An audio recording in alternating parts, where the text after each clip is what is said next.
اعوذ باللہ من الشیطان الرجیم، بسم اللہ الرحمن الرحیم۔ سورہ بقرہ کی 51ویں آیت کا ترجمہ ہم پیش کرتے ہیں۔ اور وہ وقت بھی یاد کرو جب ہم نے موسیٰ سے 40 راتوں کا وعدہ کیا تھا، پھر اس کے بعد تم نے گوسالہ کو اختیار کیا اور تم ظالم بن گئے، پھر اس کے بعد ہم نے تمہیں معاف کر دیا کہ شاید تم شکر گزار بن جاؤ۔ اور وہ وقت بھی یاد کرو جب ہم نے موسیٰ کو توریت کتاب اور فرقان، حق و باطل میں امتیاز کرنے والا قانون عطا کیا تاکہ تم ہدایت حاصل کرو۔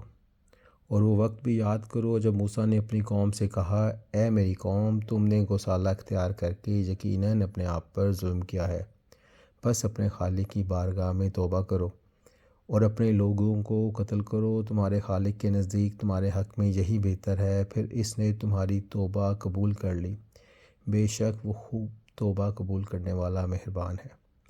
اور یاد کرو وہ وقت جب تم نے کہا، اے موسیٰ، ہم آپ پر ہرگز یقین نہیں کریں گے جب تک ہم خدا کو اعلانیہ نہ دیکھ لیں۔ اس پر بجلی نے تمہیں گرفت میں لے لیا اور تم دیکھتے رہ گئے، پھر تمہارے مرنے کے بعد ہم نے تمہیں اٹھایا کہ شاید تم شکر گزار بن جاؤ، اور ہم نے تمہارے اوپر بادل کا سایہ کیا اور تم پر من و سلوہ اتارا، ان پاکیزہ چیزوں میں سے کھاؤ جو ہم نے تمہیں عنایت کی ہیں، اور ہم پر نہیں بلکہ خود اپنی ہی جانوں پر ظلم کرتے تھے۔ اور وہ وقت یاد کرو جب ہم نے کہا تھا، اس بستی میں داخل ہو جاؤ اور فرمانے کے ساتھ جہاں سے چاہو کھاؤ، اور شہر کے دروازے میں سجدہ کرتے ہوئے داخل ہو جاؤ، اور کہو گناہوں کو بخش دے تو ہم تمہارے تمام گناہ بخش دیں گے، اور ہم نیکوکاروں کو زیادہ ہی عطا کریں گے۔ مگر ظالموں نے اس قول کو جس کا انہیں کہا گیا تھا دوسرے قول سے بدل دیا، تو ہم نے ظالموں پر آسمان سے عذاب نازل کیا کیونکہ وہ نافرمانی کرتے رہے ہیں۔ اور اس وقت کو یاد کرو جب موسیٰ نے اپنی قوم کے لیے پانی طلب کیا تو ہم نے کہا، اپنا عصا پتھر پر ماریں، پس پتھر پر عصا مارنے کے نتیجے میں اس میں سے 12 چشمے پھوٹ نکلے۔ ہر گروہ کو اپنے گھاٹ کا علم ہو گیا۔ اللہ کے رزق سے کھاؤ اور پیو اور ملک میں فساد پھیلاتے مت پھرو۔ اور وہ وقت یاد کرو جب تم نے کہا تھا، اے موسیٰ، ہم ایک ہی قسم کے طعام پر ہرگز صبر نہیں کر سکتے، بس آپ اپنے رب سے کہہ دیجئے کہ ہمارے لیے زمین سے اگنے والی چیزیں فراہم کرے، جیسے ساگ، ککڑی، گھیو، مسر اور پیاز۔ موسیٰ نے کہا، کیا تم اعلیٰ کی جگہ ادنیٰ چیز لینا چاہتے ہو؟ ایسا ہے تو کسی شہر سے اتر جاؤ، جو کچھ تم مانگتے ہو تمہیں مل جائے گا۔ اور ان پر ذلت و محتاجی تھوپ دی گئی، اور وہ اللہ کے عذاب میں مبتلا ہو گئے۔ ایسا اس لیے ہوا کہ وہ اللہ کی آیات کا انکار کرتے رہتے تھے اور انبیاء کو ناحق قتل کرتے تھے، اور یہ سب اس لیے ہوا کہ وہ نافرمانی اور حد سے تجاوز کیا کرتے تھے۔ بے شک جو لوگ ایمان لا چکے ہیں اور جو لوگ یہودی ہوئے اور نصاری اور سائبین میں سے جو کوئی اللہ اور روز آخرت پر ایمان لائے اور نیک عمل بجا لائے تو ان کے رب کے پاس ان کا اجر ہے، اور انہیں نہ کوئی خوف ہوگا اور نہ وہ غمگین ہوں گے۔ اور وہ وقت یاد کرو جب ہم نے تم سے عہد لیا اور تمہارے اوپر کوہ طور کو بلند کیا اور تمہیں حکم دیا کہ جو کتاب ہم نے تمہیں دی ہے اسے پوری قوت سے پکڑ رکھو، اور جو کچھ اس میں موجود ہے اسے یاد رکھو، اس طرح شاید تم بچ سکو۔ پھر اس کے بعد تم پلٹ گئے۔ اگر اللہ کا فضل اور اس کی رحمت تمہارے شامل حال نہ ہوتی تو تم گھاٹے میں ہوتے۔ اور تم اپنے ان لوگوں کو خوب جانتے ہو جنہوں نے ہفتے کے بارے میں تجاوز کیا تھا، تو ہم نے انہیں حکم دیا تھا ذلیل بندر بن جاؤ۔ چنانچہ ہم نے اس واقعے کو اس زمانے کے اور بعد کے لوگوں کے لیے عبرت اور تقوی رکھنے والوں کے لیے نصیحت بنا دیا۔ اور یاد کرو جب موسیٰ نے اپنی قوم سے کہا، خدا تمہیں ایک گائے ذبح کرنے کا حکم دیتا ہے، وہ بولے، کیا آپ ہمارا مذاق اڑا رہے ہیں؟ موسیٰ نے کہا، پناہ با خدا میں تمہارا مذاق اڑا کر جاہلوں میں شامل ہو جاؤں۔ وہ بولے، اپنے رب سے ہماری خاطر درخواست کیجئے کہ وہ ہمیں بتائے کہ گائیں کیسی ہو۔ کہا، وہ فرماتا ہے کہ وہ گائے نہ بوڑھی ہو نہ بچیا بلکہ درمیانی عمر کی ہو، بس جس بات کا تمہیں حکم دیا گیا ہے اب اسے بجا لاؤ۔ کہنے لگے اپنے رب سے ہمارے لیے درخواست کیجئے کہ وہ ہمیں بتائے کہ اس گائے کا رنگ کیسا ہو۔ کہا وہ فرماتا ہے کہ اس گائے کا رنگ گہرا زرد اور دیکھنے والوں کے لیے فرحت بخش ہو۔ انہوں نے کہا اپنے رب سے پھر درخواست کیجئے کہ وہ ہمیں بتائے کہ وہ گائے کیسی ہو۔ گائے ہم پر مشتبہ ہو گئی ہے اور اگر خدا نے چاہا تو ہم اسے ضرور ڈھونڈ لیں گے۔ موسیٰ نے کہا اللہ فرماتا ہے وہ گائے ایسی سدائی ہوئی نہ ہو جو ہل چلائے اور کھیتی کو پانی دے، بلکہ وہ سالم ہو، اس پر کسی قسم کا دھبا نہ ہو۔ کہنے لگے اب آپ نے ٹھیک نشاندہی کی ہے۔ پھر انہوں نے گائے کو ذبح کر دیا، حالانکہ وہ ایسا کرنے والے نہیں لگتے تھے۔ اور جب تم نے ایک شخص کو قتل کر ڈالا پھر ایک دوسرے پر اس کا الزام لگانے لگے، لیکن جو بات تم چھپا رہے تھے اللہ اسے ظاہر کرنے والا تھا۔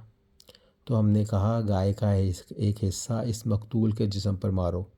یوں اللہ مردوں کو زندہ کرتا ہے اور تمہیں اپنی نشانیاں دکھاتا ہے تاکہ تم عقل سے کام لو۔ پھر اس کے بعد بھی تمہارے دل سخت رہے، بس وہ پتھر کی مانند بلکہ اس سے بھی زیادہ سخت ہو گئے، کیونکہ پتھروں میں سے تو کوئی ایسا ہوتا ہے جس سے نہریں پھوٹتی ہیں اور کوئی ایسا جس میں شگاف پڑ جاتا ہے تو اس سے پانی بہہ نکلتا ہے، اور ان میں کوئی ایسا بھی ہے جو ہیبت الہی سے نیچے گر پڑتا ہے، اور اللہ تمہارے اعمال سے بے خبر نہیں ہے۔ کیا تم اس بات کی توقع رکھتے ہو کہ ان سب باتوں کے باوجود یہودی تمہارے دین پر ایمان لے آئیں گے، حالانکہ ان میں ایک گروہ ایسا رہا ہے جو اللہ کا کلام سنتا ہے، پھر اسے سمجھ لینے کے بعد جان بوجھ کر اس میں تحریف کر دیتا ہے۔ جب وہ اہل ایمان سے ملتے ہیں تو کہتے ہیں ہم ایمان لا چکے ہیں، اور جب خلوت میں اپنے ساتھیوں سے ملتے ہیں تو کہتے ہیں جو راز اللہ نے تمہارے لیے کھولے ہیں وہ تم ان مسلمانوں کو کیوں بتاتے ہو؟ کیا تم نہیں سمجھتے کہ وہ مسلمان اس بات کو تمہارے رب کے حضور تمہارے خلاف دلیل بنائیں گے؟ کیا یہود نہیں جانتے کہ اللہ سب کچھ جانتا ہے، خواہ وہ چھپائیں یا ظاہر کریں؟ ان میں سے کچھ ایسے ناخواندہ لوگ ہیں جو کتاب توریت کو نہیں جانتے سوائے جھوٹی آرزوؤں کے، اور بس وہ اپنے خیال خام میں رہتے ہیں۔ پس ہلاکت ہے ان لوگوں کے لیے جو توریت کے نام سے ایک کتاب اپنے ہاتھوں سے لکھتے ہیں، پھر دعویٰ کرتے ہیں کہ یہ اللہ کی جانب سے ہے تاکہ اس کے ذریعے ایک ناچیز معاوضہ حاصل کریں۔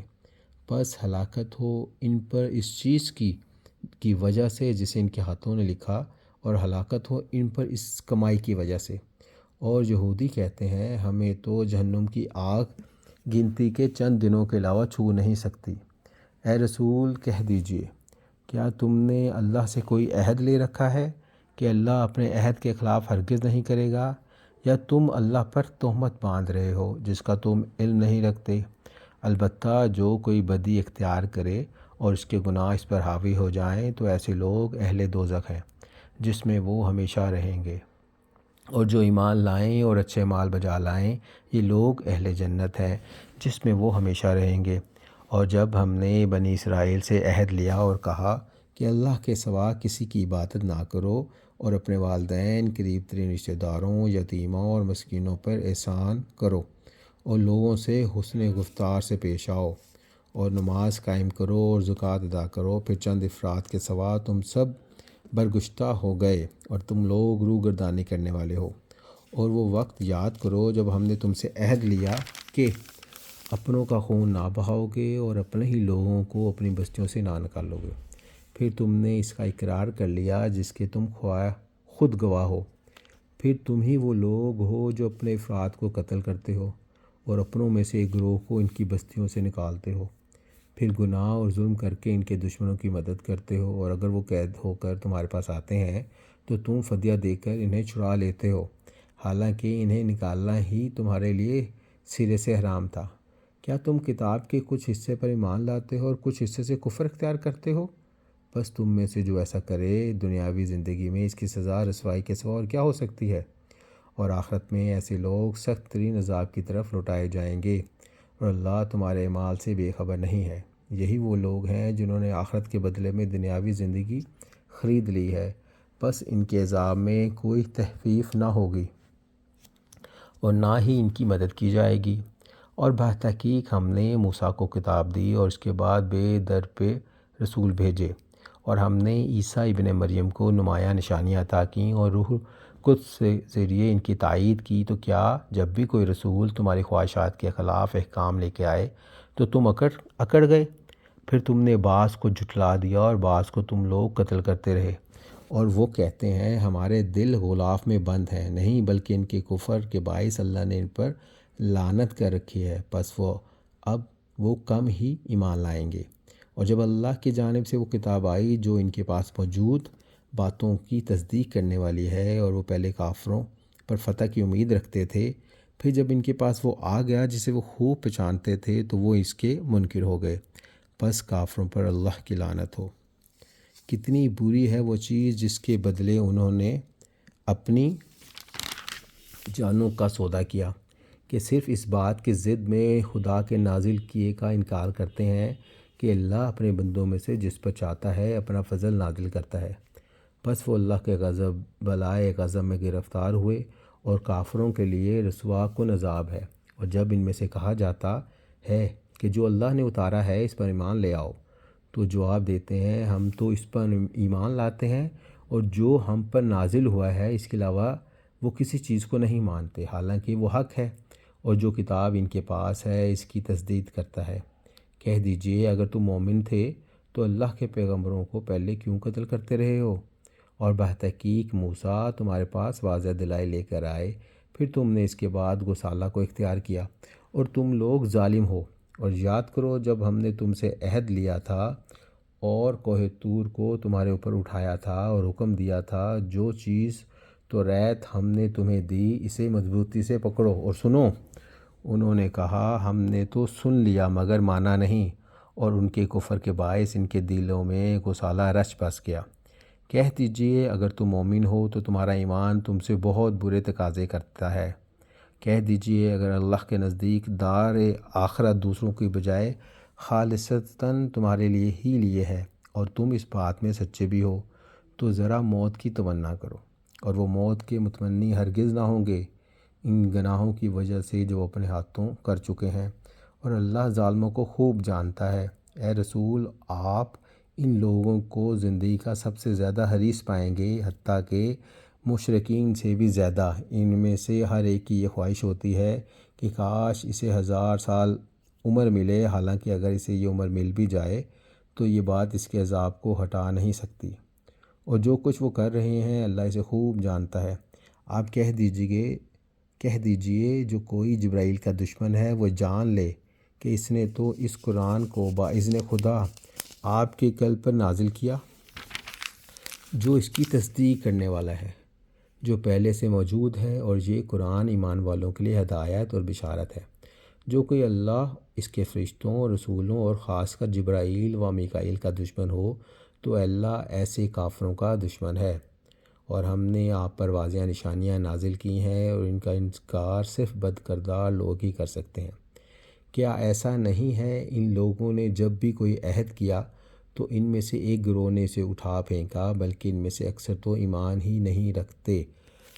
اللہم صلی علی محمد و آل محمد۔